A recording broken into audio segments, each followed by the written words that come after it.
به گفته مسئولان این ریاست، این جوانان پس از تکمیل یک دوره 6 ماهه آموزشی از رشته‌های ترمیم موبایل، نجاری، خیاطی و انجینری برق فارغ شدند. علی محمد محمود، آمر امور کاری ریاست کار و امور اجتماعی میگوید که این جوانان پس از تکمیل آموزش‌ها آماده کار شدند و از مسئولان و نهادهای همکار می‌خواهند تا در زمینه فراهمسازی وسایل کاری با آنان همکاری کنند. موږ دلته تقریبا 4 حرفې لرو په دغه حرفې مرکز کې.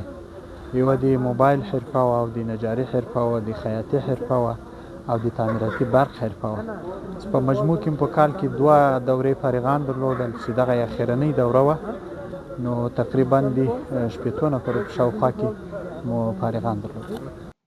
در همین حال نصرت الله که در بخش ترمیم موبایل آموزش دیده از فراغت خود ابراز خوشی کرده و میگوید که اکنون میتواند از طریق حرفه‌اش برای خانواده خود نفقه فراهم کرده و به مردم خدمت کند.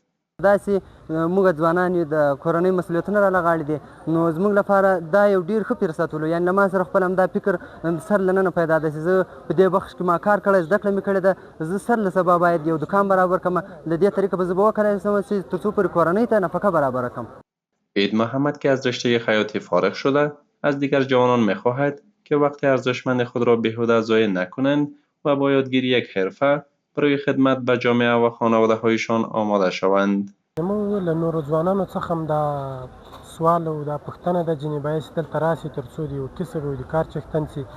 او موږ په اوله سر کې مثلا د موږ له عمره سره نه ښایي چې مثلا موږ په داسې سیند کې کار کړی وای، خو الحمدلله موږ ته د کار زمینه برابره شوله او موږ دلته رالو خپل کار هم په مخ باندې بیاوړو.